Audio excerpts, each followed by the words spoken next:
Hello students, तो क्या हाल चाल। आई होप कि बहुत ही अच्छे होंगे और पढ़ाई भी आपकी बहुत ही अच्छी चल रही होगी। तो चलिए आज की वीडियो हम लोग शुरू करते हैं। अनसॉल्व सेट वन, यहाँ पर वन लिखा है लेकिन ये सेट टू है, ठीक ना। आपके लिए क्या है, सेट टू। क्योंकि मैं यहाँ पर जो आपका सेट टू है ये वाला, इसको मैं पहले ही करा चुका हूँ सेट वन।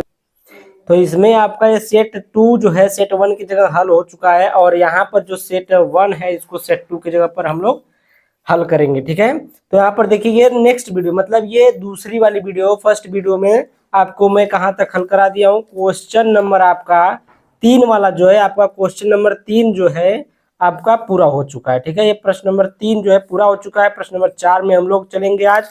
और देखिए इस नंबर, ये जो नंबर आपको दिख रहा है 7460012763, ठीक ना।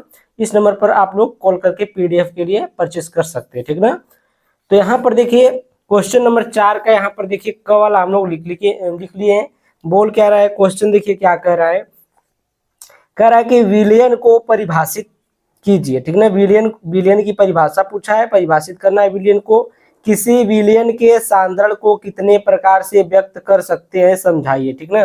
कितने प्रकार से आप व्यक्त कर सकते हैं विलियन को, क्या करना है आपको समझाना है। तो यहाँ पर देखिए बहुत ही अच्छे तरीके से हम लोग यहाँ पर हल कर लिए हैं। तो यहाँ पर देखिए विलियन क्या होता है। दो या दो से अधिक आप लोग लिखते हैं तो इसको लिखिएगा दो या अधिक, ठीक ना। दो या अधिक पदार्थों के समांगी मिश्रण को विलयन कहते हैं, ठीक ना। दो या अधिक पदार्थों के समांगी मिश्रण को क्या कहते हैं, विलयन। विलयन क्या है, एक प्रकार का मिश्रण होता है। कैसा मिश्रण होता है, समांगी मिश्रण होता है, ठीक ना। समांगी मिश्रण जैसे जो चीज आप घोल रहे हैं उसमें वो दिखनी नहीं चाहिए। जैसे आप चीनी और पानी को घोल रहे हैं तो उसमें चीनी दिखती नहीं है तो वो समांगी मिश्रण हो गया, यानी कि वो विलयन हो गया, ठीक है। अगर नमक घोल रहे हैं तो भी वो क्या हो गया, विलयन हो गया। अगर आप एल्कोहल में जल को डाल रहे हैं तो भी उसमें आप दोनों की पहचान नहीं कर सकते कि पानी कहाँ है विलयन और एल्कोहल आपका दारू शराब कहाँ है, ठीक ना। तो वो भी क्या हो गया, आपका विलयन हो गया, ठीक है। उसके बाद देखिए विलयन की सांद्रता को व्यक्त करने के लिए प्रमुख विधियां निम्न है, ठीक ना। क्या क्या विधि, देखिए द्रव्यमान प्रतिशतता है, आयतन प्रतिशतता है, मोलरता है, मोललता और भी अन्य विधियां हैं। कौन सी, नॉर्मलता है, फॉर्मलता है, ठीक ना। पार्ट पर मिलियन है, पार्ट पर बिलियन है, ठीक है। ये सब बहुत सी इसमें विधियां हैं। तो मैं कुछ विधि को यहाँ पर एक्सप्लेन करूंगा और लिखा भी हूँ यहाँ पर। तो देखिए पहला है द्रव्यमान प्रतिशतता। द्रव्यमान प्रतिशतता क्या, W/W, ठीक ना। ये द्रव्यमान है, ये प्रतिशत है। जब इसका सूत्र लिखते हैं तो उसके इनटू में हम लोग क्या लगाते हैं, 100 लगाते हैं। क्यों, क्योंकि ये प्रतिशत में है, ठीक ना। यहाँ पर देखिए विलेय पदार्थ की ग्राम में वह मात्रा जो 100 ग्राम विलयन में घुली हुई हो उसे द्रव्यमान प्रतिशतता कहते हैं। क्या, विलेय पदार्थ की ग्राम में वह मात्रा जो 100 ग्राम, इसमें 100 ग्राम विलयन में घुली हुई हो उसे हम लोग क्या कहते हैं मेरे प्यारे बच्चों, द्रव्यमान प्रतिशतता कहते हैं, ठीक है। अब आगे चलते हैं। इसका फार्मूला हमने लिखे, सिर्फ परिभाषित किए, ठीक है। परिभाषा ही पूछा है तो परिभाषा ही लिखे हैं। तो आयतन प्रतिशतता है। आयतन प्रतिशतता क्या होता है, किसी विलयन के 100 ml आयतन में, यहाँ पर क्या था, ग्राम में, ठीक ना। यहाँ पर ग्राम में 100 ग्राम में था, यहाँ पर आयतन में ml में, ठीक है। तो द्रव्यमान और आयतन में यही फर्क होता है। इसमें जो चीजें होंगी ग्राम में होंगी और इसमें जो ml में होगा, ठीक है। आयतन में उपस्थित विलेय के मिलीलीटर में आयतन को आयतन प्रतिशतता कहते हैं, ठीक ना। जो विलेय होता है उसमें मिलीलीटर में जो आयतन होता है उसी आयतन को हम लोग क्या बोलते हैं, आयतन प्रतिशतता बोलते हैं, ठीक है। उसके बाद हम लोग मोलरता पर चलते हैं। मोलरता क्या है, किसी विलयन के प्रति लीटर में लीटर आयतन में, ये में नहीं है, ये आयतन में उपस्थित विलेय के मूलों की संख्या को मोलरता कहते हैं। किसी विलयन के प्रति लीटर आयतन में उपस्थित विलेय के मोलों की संख्या को मोलरता कहते हैं। इसे हम लोग कैपिटल यम से दर्शाते हैं। इसको मोलरता को किससे दर्शाया जाता है, कैपिटल यम से दर्शाया जाता है, ठीक है मेरे प्यारे बच्चों। अब देखिए यहाँ पर हम लोग आते हैं मोललता। मोललता, मोलरता, मोललता, यहाँ पर देखिए र और ल का अंतर होता है मोललता मोलरता में, और इसकी परिभाषा में बहुत ही कम अंतर होता है। देखिए वहां पर विलयन था, यहाँ पर विलायक है। विलायक के 100 ग्राम यानी कि यहाँ पर 1000 ग्राम रहेगा, ठीक है। यहाँ पर क्या रहेगा, 1000 ग्राम 1 केजी यानी कि 1 केजी कर लीजिए, चाहे 1000 ग्राम कहिए, ग्राम में चेंज करेंगे तो 1000 और केजी में तो 1 केजी में घुलित विलेय के मोलों की संख्या को विलयन की मोललता कहा जाता है।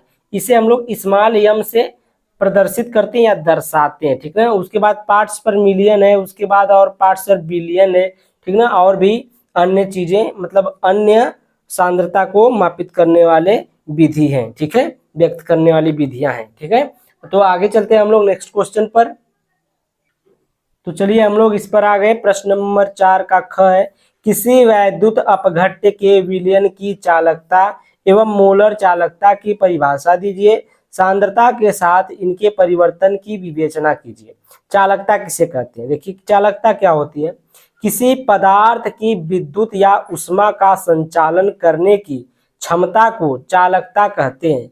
चालकता को प्रतिरोध के व्युत्क्रम के रूप में भी परिभाषित किया जाता है। इसे सीमेंस यानी एस से एस में या फिर ओम, जिसको महो बोलते हैं, महो ओम, ओम में लिखा जाता है, ठीक है। इंग्लिश में महो लिखेंगे और हिंदी में ओम लिखेंगे, ठीक है, लिखा जाता है। किसी पदार्थ की विद्युत या उष्मा का संचालन करने की क्षमता को चालकता कहते हैं। इतना ही परिभाषा लिखना है, ठीक है। चालकता को प्रतिरोध के व्युत्क्रम के रूप में भी परिभाषित किया जाता है। ये एक परिभाषा यहाँ से भी हो जाएगी कि चालकता को प्रतिरोध के व्युत्क्रम के रूप में भी परिभाषित किया जाता है, यानी कि प्रतिरोध के व्युत्क्रम यानी कि उल्टे, ठीक ना, उल्टा होता है, व्युत्क्रम का मतलब उल्टा। इसे सीमेंस यानी कि एस में, महो यानी कि ओम में लिखा जाता है। देखिए मोलर चालकता क्या होती है, तो यहाँ पर मोलर चालकता है कि किसी विलयन के एक निश्चित आयतन में उपस्थित विद्युत अपघट्य के 1 मोल द्वारा उपलब्ध, कितने मोल द्वारा? 1 मोल द्वारा उपलब्ध कराए गए आयनों की चालकता मोलर चालकता कहलाती है, ठीक ना। वेरी इजी, एकदम इजी तरीके से देखिए, किसी विलयन के एक निश्चित आयतन में, कितने, किसके आयतन में? एक निश्चित आयतन, जिसका आयतन क्या हो? निश्चित हो, अनिश्चित न हो, ठीक ना, बदला न जा सके। निश्चित आयतन में उपस्थित विद्युत अपघट्य के 1 मोल द्वारा उपलब्ध कराए गए आयनों की चालकता मोलर चालकता कहलाती है। उसमें जो आयन होते हैं ना, उन्हीं की चालकता क्या कहलाती है? मोलर चालकता कहलाती है। इसे हम लोग किसे दर्शाते हैं? लैम्बडा, इसे हम लोग लैम्बडा एम से प्रदर्शित करते हैं। मोलर चालकता को लैम्बडा एम से प्रदर्शित करते हैं। सांद्रता के साथ इनके परिवर्तन की विवेचना, तो सांद्रता का प्रभाव पर, देखिए सांद्रता के प्रभाव पर क्या इसकी विवेचना है, तो यहाँ पर देखिए सांद्रता बढ़ाने पर विद्युत अपघट्य के आयनन की मात्रा व आयन का वेग घट जाते हैं, ठीक ना। सांद्रता पर जो सांद्रता बढ़ाते हैं तो विद्युत अपघट्य के आयनन की मात्रा व आयन का वेग क्या होता है? घट जाता है, ठीक है, जिसके कारण मुक्त आयनों की संख्या भी घट जाती है, अतः चालकता घट जाती है। यानी कि चालकता के बारे में था, तो अतः ये चालकता कब घटती है? जब मुक्त आयनों की संख्या घटती है, ठीक ना। यहाँ पर देखिए मुक्त आयनों की संख्या भी घट जाती है। जब मुक्त आयन की संख्या घटेगी तो चालकता भी घटेगा, ठीक है। अब देखिए उसके आगे हम लोग मोलर तथा तुल्यांक चालकता पर प्रभाव पर देखते हैं। इसमें क्या होता है मोलर चालकता में? देखिए विशिष्ट चालकता का मान तनुता के साथ घटता है, किंतु विशिष्ट चालकता में कमी की तुलना में आयतन की वृद्धि बहुत अधिक होने के कारण मोलर चालकता तथा तुल्यांकी चालकता के मान बढ़ते हैं। मोलर चालकता का मान कब बढ़ता है? जब विशिष्ट चालकता में कमी होती है, ठीक ना, कमी की तुलना में आयतन की वृद्धि होती है, ठीक है। आयतन की जब वृद्धि होगी और विशिष्ट चालकता में कमी होगी तो इसमें चालकता, मोलर चालकता क्या होगी? बहुत ही बढ़ जाएगी, ठीक है। क्या हो जाएगी? मोलर चालकता और तुल्यांक चालकता क्या हो जाएगी?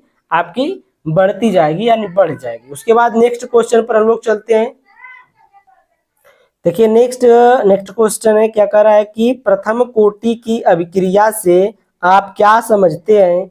एक प्रथम कोटि की अभिक्रिया के लिए प्रारंभिक सांद्रता 0.6 मोल लीटर इनवर्स से 0.4 मोल लीटर इनवर्स होने में 5 मिनट का समय लगता है। प्रारंभिक सांद्रता को 0.3 मोल लीटर इनवर्स होने में कितना समय लगेगा? तो देखिए इसमें एक प्रथम कोटि की अभिक्रिया से आप क्या समझते? परिभाषा देना है उसके बाद एक क्वेश्चन पूछा, ठीक ना। तो क्वेश्चन को मैं हल कर लिया हूँ, सब कुछ इसमें हो गया है। तो आगे चलते हैं हम लोग। प्रथम कोटि की अभिक्रिया किसे कहते हैं? देखिए, वह अभिक्रिया जिसकी दर एक अभिकारक की सांद्रता की, एक अभिकारक की क्या सांद्रता की, यानी कि सी की प्रथम घात के समानुपाती होती है, प्रथम कोटि की अभिक्रिया कहलाती है। बहुत इजी है कि वह अभिक्रिया जिसकी दर एक अभिकारक की सांद्रता की प्रथम घात के समानुपाती होती है, प्रथम कोटि की अभिक्रिया कहलाती है। इसको एक बार देख कर पढ़ो, दूसरी बार मून के पढ़ो, फिर एक बार देख कर पढ़ो, फिर एक बार मून के पढ़ो, ये आपकी परिभाषा याद हो जाए। कोई भी परिभाषा याद करना है तो ऐसे ही याद करिए, मैं भी ऐसे याद करता था, ठीक ना। अब देखिए हम लोग क्वेश्चन पर आते हैं। क्वेश्चन देखिए क्या कह रहा है, कह रहा है कि एक प्रथम कोटि की अभिक्रिया के लिए प्रारंभिक सांद्रता 0.6 मोल और जो यहाँ से लेकर के यहाँ तक है, ठीक ना, यानी कि प्रारंभिक सांद्रता 0.6 मोल इनवर्स से 0.4 मोल इनवर्स होने में 5 मिनट का समय लगता है, टी बराबर दिया है, ठीक है। अब देखिए हम लोग इसको हल कैसे करते हैं, दो बार इसका फार्मूला लगाना पड़ेगा। प्रथम कोटि की अभिक्रिया का दो बार फार्मूला लगाएंगे। देखिए यहाँ पर एक के बराबर क्या होता है फार्मूला, 2.303 बटे में टी इंटू लॉग बेस 10 ए अपान ए माइनस एक्स। अब देखिए जो आपका ए होता है ये प्रारंभिक सांद्रता होती है, तो सभी लोग जानते हैं कि ए जो होता है प्रारंभिक सांद्रता होती है। जैसे यहाँ पर आपकी प्रारंभिक सांद्रता ए से लेकर बी के जो यहाँ पर जो शुरुआत है यही आपकी प्रारंभिक सांद्रता होगी। अब यहाँ पर जब आपका ये बी बन रहा है, उत्पाद बन रहा है, ये आपकी लास्ट होगी, ठीक ना, यानी कि अंतिम। तो यहाँ पर जो एक्स बराबर क्या होता है, ये एक्स बराबर अभिकारक की वह मात्रा जो टी समय बाद उत्पाद में परिवर्तित हो चुकी है, यानी कि जो अभिकारक की वह मात्रा है जो यहाँ पर लग रही है, ठीक ना, यानी कि ये जो इसमें जो होने में ये जो टाइम लग रहा है ना मेरे बच्चों, अच्छे समझिएगा, यहाँ पर जो टाइम लग रहा है उस टाइम के बाद जो उत्पाद बन जा रहा है उस परिवर्तन को कहते हैं, ठीक है। अब देखिए ए माइनस एक्स जो है अभिकारक की बची हुई मात्रा, यानी कि टी समय बाद, यानी कि यही चीज है, ठीक ना, बाद वाला, ठीक है। तो उसके बाद देखिए हम लोग यहाँ पर मान दिया है ए बराबर, यानी कि प्रारंभिक सांद्रता दिया है आपका 0.6 मोल लीटर इनवर्स, और ए माइनस एक्स जो दिया है 0.4 मोल लीटर इनवर्स, ठीक है। और टी आपका कितना दिया है, यहाँ पर देखिए आपका टी दिया है 5 मिनट, तो 5 मिनट टी दिया है तो यहाँ पर लिख लिए। अब देखिए कुछ नहीं करेंगे, फार्मूले पर मान रखेंगे। फार्मूले पर जब मान रखेंगे तो यहाँ पर 5 आएगा और के बराबर 2.303 बटे 5 गुणे लाग बेस 10, और यहाँ पर देखिए ए का मान रखेंगे, यहाँ पर ए माइनस एक्स का मान रखेंगे। दशमलव से दशमलव कटा, 2 से काटेंगे, चाहे 4 से काटिए, 2 से काटिए, तो 4 से डायरेक्ट काटेंगे तो 4 एकम 4 और 4 पाँचे 20, ठीक है। तो 4 एकम 4, 4 पाँचे 20, लाग 1.5 का मान हम जब मोबाइल से निकाले तो हमें प्राप्त हुआ 0.1760, 176 कह सकते हैं, या फिर 0.1760 है, ठीक ना, 0.1760 ये मान आ गया। अब 0.1760 का मल्टीप्लाई इसमें करेंगे, पहले इसमें भाग देंगे, इसमें जब भाग देंगे तो आ जाएगा 0.4606, ठीक है। तो गुणे 0.1760 में इसका मल्टीप्लाई करेंगे 0.081 मिनट इनवर्स आ गया, ठीक ना, क्योंकि ये मिनट में था टी का मान, तो ये मिनट इनवर्स आ गया। के बराबर, ये आपका के बराबर आया, ये आपका के बराबर है। आपसे पूछा है टी का मान, देखिए यहाँ पर ध्यान से देखिए, ध्यान से देखिए क्या पूछा है यहाँ पर, देखिए 5 मिनट का समय लगता है प्रारंभिक सांद्रता को 0.3, अभी ये भी मान एक बार रखना पड़ेगा, होने में कितना समय लगेगा, ठीक ना। तो इसमें एक बार और टी का मान पूछा है, तो यहाँ पर देखिए कितना समय लगेगा, उसके लिए हम लोग यहाँ पर नीचे है, देखिए कह रहा है कि ए बराबर 0.6, फिर एक प्रारंभिक सांद्रता है, फिर ए माइनस एक्स बराबर 0.3 रखेंगे।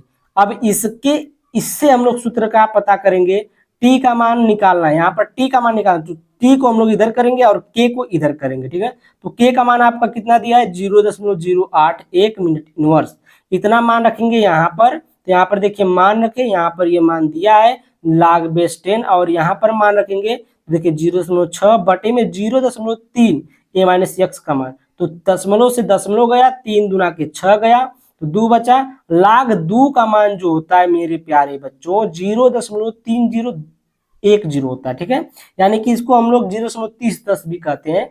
इस तरीके से याद रखते हैं 0.3010, ठीक है। तो यहाँ पर देखिए टी बराबर आपका आ गया 2.303 और बटे में 0.081 गुणे 0.3010, ठीक है, इतना आ गया। उसके बाद हम लोग टी बराबर निकालेंगे, तो इसका हम लोग क्या करेंगे, भाग करेंगे। जब इसको हम लोग भाग करेंगे तो 28.43 गुणे में आपका क्या आ जाएगा, देखिए यहाँ पर गुणे में क्या आ जाएगा आपका 1.3010 और ये जब मल्टीप्लाई करेंगे तो इसका क्या आ जाएगा 8.55 मिनट आ जाएगा। ये आपका टी का मान आ गया, ठीक ना, मिनट, ठीक है। 8.55 मिनट लगेगा क्या होने में, प्रारंभिक सांद्रता को कितना होने में, प्रारंभिक सांद्रता को 0.3 मोल लीटर इनवर्स होने में कितना समय लगेगा, 8.55 मिनट लगेगा, इतना समय लगेगा, ठीक है। तो ये क्वेश्चन आपको बहुत ही आसान तरीके से समझाए हैं, समझ में आ गया होगा। कभी कभी हमारी जुबान इधर उधर चली जाती है तो शब्द बोलने में कठिनाई होती है, कभी कभी तो दिक्कत हो जाती है, ठीक ना, सभी लोगों से होती है ऐसा। तो यहाँ पर देखिए कारण सहित स्पष्ट कीजिए कि Fe2+ अपचायक है जबकि Mn2+ एक आक्सीकारक है, क्यों है ये बताना है।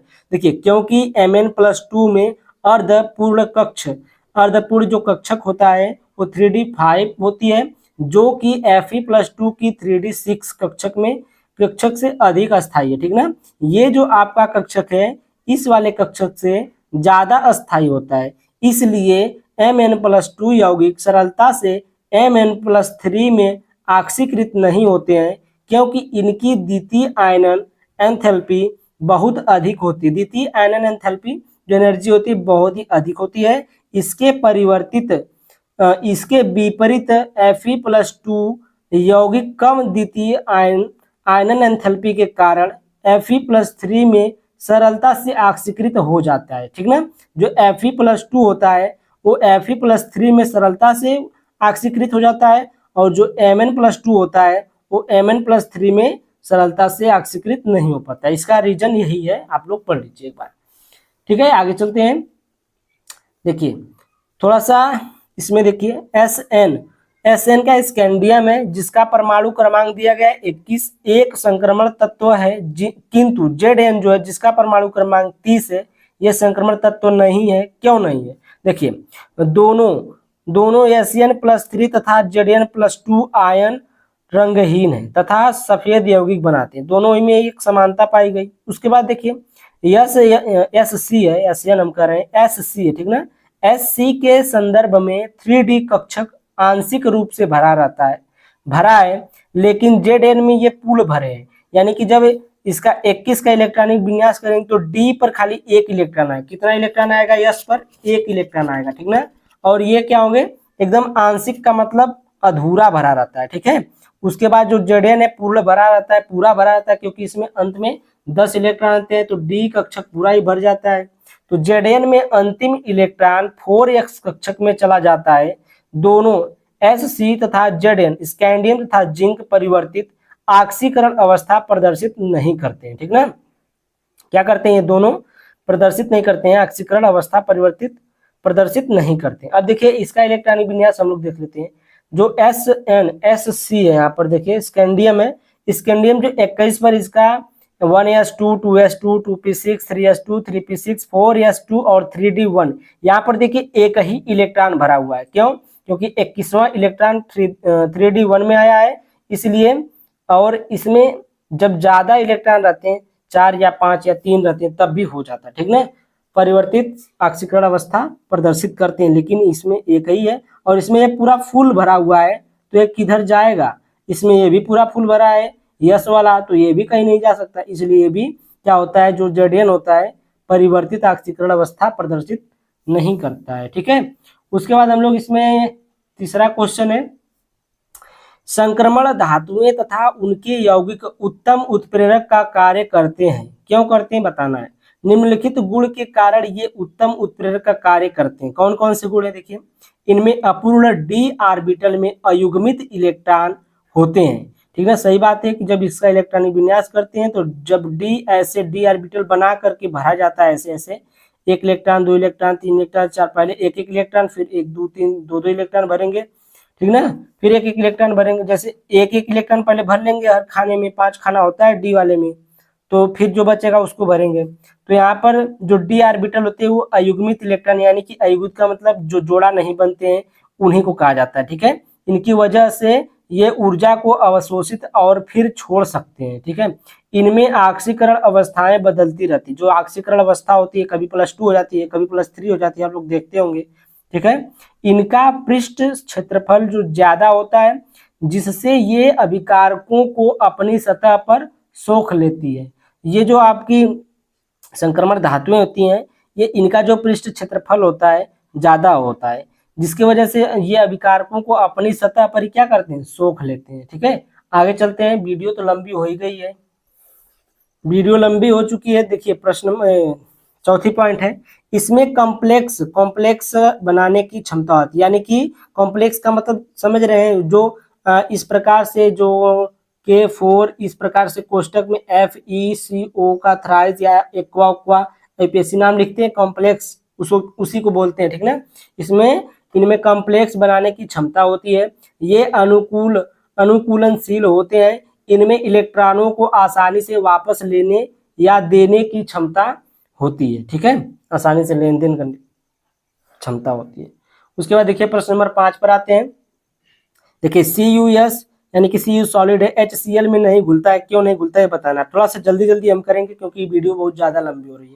देखिए कापर जो होता है, कापर एक तांबा, ठीक ना, तांबा हाइड्रोक्लोरिक एसिड में नहीं घुलता, क्योंकि तांबे में हाइड्रोजन की तुलना में ज्यादा अपचयन क्षमता होती है। तांबा प्रतिक्रियाशीलता श्रृंखला में हाइड्रोजन से नीचे है, जिसका मतलब है कि यह हाइड्रोजन की तुलना में कम प्रतिक्रियाशील है, इसलिए यह अम्लीय घोल से हाइड्रोजन को विस्थापित नहीं कर सकता है। तो इसमें थोड़ा सा देखिए गाय बाछा भी बोल दे रहे हैं मेरे, तो कोई दिक्कत नहीं होनी चाहिए आपको, ठीक ना। तो इसको आप लोग ध्यान से पढ़ लीजिएगा और बढ़िया से पढ़ लीजिएगा, एक बार और पढ़ लीजिएगा, ठीक है। तो चलिए हम लोग आगे चलते हैं क्वेश्चन नंबर दूसरे पर। तो देखिए ये क्वेश्चन है थोड़ा सा, देखिए क्या आप जिंक के पात्र में कॉपर सल्फेट का विलयन रख सकते हैं, कारण सहित स्पष्ट कीजिए। जिंक के पात्र में कॉपर सल्फेट का विलयन रख सकते हैं कि नहीं रख सकते, यानी कि जिंक के बर्तन में अगर जिंक का कोई विलयन उस बर्तन है तो उसमें क्या रख सकते हैं, कॉपर सल्फेट रख सकते हैं कि नहीं। तो यहाँ पर देखिए Zn + CuSO4 यानी कि कॉपर सल्फेट है, और जब ये कॉपर सल्फेट Zn से के बर्तन में रखा जाता है तो Zn किसके साथ रिएक्शन कर लेता है, सल्फेट के साथ, तो हो जाता है जिंक सल्फेट, ठीक ना। ZnSO4 zinc sulphate plus copper ये निकल जाता है। अब देखिए इसकी जो मान दिया गया है, Cu का मान होता है +0.34 और Zn जो होता है इसका मानक इलेक्ट्रोड का मान कितना होता है, मानक इलेक्ट्रोड विभव का मान कितना होता है -0.76, ये मान दिया है, ठीक है। अब देखिए हम इसको पढ़ते हैं और समझते हैं कैसे कैसे क्या होता है।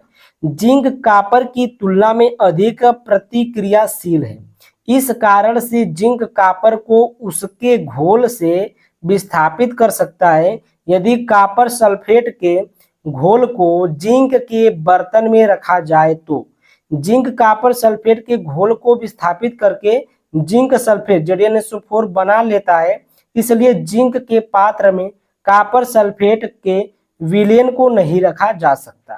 तो यहाँ पर आप लोग देख रहे हैं कि यहाँ पर जो Cu का मान है ये क्या है, प्लस में है, और Zn का मान जो है माइनस में है। तो माइनस वाला ये ज्यादा तेज रिएक्शन करता है और जो प्लस वाला है कम तेज रिएक्शन करता है।